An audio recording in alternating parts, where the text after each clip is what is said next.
Well, Bill, I'm not doing this for surprises. I'm not doing this for games. I'm doing this because I want to pick somebody that's going to help me get elected, that's going to be good, but also that can serve. Rumors swirling just days ahead of the Republican National Convention. Donald Trump gearing up to announce his VP pick, possibly on Friday. So who would be his best trump card, so to speak? Here to weigh in, Republican strategist Boris Epshteyn and Democratic Ohio State Senator Cafaro. Thank you both for joining us. Morning. Morning. Always great to have you here. Exciting stuff, Boris. Who do you think is going to come out the winner? The GOP is going to come out the winner in November, that's for sure. The GOP has got a great bench for a potential VP pick. Again, of course, we're talking about Governor Pence, Newt Gingrich, Chris Christie, Joni Ernst. General Flynn is a good option, too. So we have such a deep bench in the GOP, while the Democrats have a bunch of far-left novices that they're going to be choosing from. So I'm very confident that whoever Trump chooses will be good for not just the party, but the country as well. Yeah, and Capri, reportedly, he's also even narrowed that list down further to three. That's three people. Being, Chris Christie and Governor Pence and House Speaker Newt Gingrich. And that is who you like, right? That is correct. I mean, you know, you look at those three people, and yes, they are eminently qualified in each way. But I think Newt Gingrich is uniquely qualified for a few reasons. Number one, I think that the former Speaker of the House is going to be able to engage the traditional the traditional Republican base, which Donald Trump needs to consolidate in order to win. He is someone that obviously has an extensive history in federal government, and Mr. Trump needs a partner to be able to engage Congress if he wants to move forward his agenda. So to me, I think that there's singularly Newt Gingrich is the person, and Mike Pence, I will say, while it was a love fest last night in Indiana, sitting where I'm sitting in Ohio as the former minority leader who faced all of the stuff about collective bargaining 5 years ago, like they did in Wisconsin, the right-to-work record of Governor Mike Pence will hurt Donald Trump with the crossover Democrats, and he really needs to think about that before he picks on Friday. Yeah, interesting. And what about the timing of this, Boris, making the announcement prior to the convention?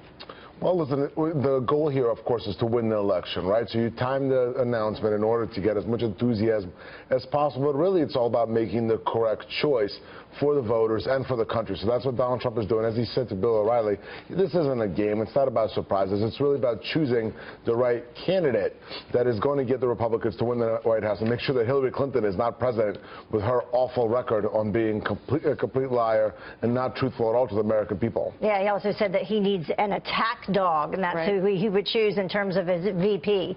We want to move on to our another topic, though. Loretta Lynch and her lips sealed yesterday as she was grilled on the Hill, but a lot of top Republicans, they did have the same question. Listen. I can't for the life of me figure out what the difference between gross negligence and extremely careless is. And I, for the life of me, don't know what the difference between extreme carelessness and gross negligence is. Much of the free world is wondering whether or not Hillary Clinton should have been prosecuted and possibly sent to prison for being extremely careless.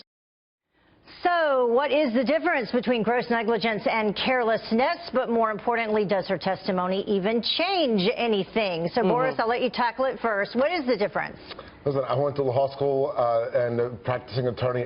There is no difference. There should not be a difference. Nor is there a requirement for intent in the statute that Director Comey and seemingly Loretta Lynch read into it, even though Loretta Lynch just tried to punt it all onto Director Comey. I'm sure he appreciated that, right? Not at all. So there is no difference. This was a huge mistake, but the American people know better. They see through this political gamesmanship, and they know that Hillary Clinton, again, got off easy, but they're not going to let her off easy in November. Capri, does it even matter? I mean, I think at this point, you know, most Americans have their mind made up politically on this issue. I'm not a lawyer like Boris. I respect his perspective, particularly since he's a fellow Hoya from Georgetown. But, you know, here's the thing. People either think that Hillary Clinton got off easy and that, you know, Loretta Lynch is covering up, or they think that maybe she's shady but not a criminal, or they think that this is one big political cabal.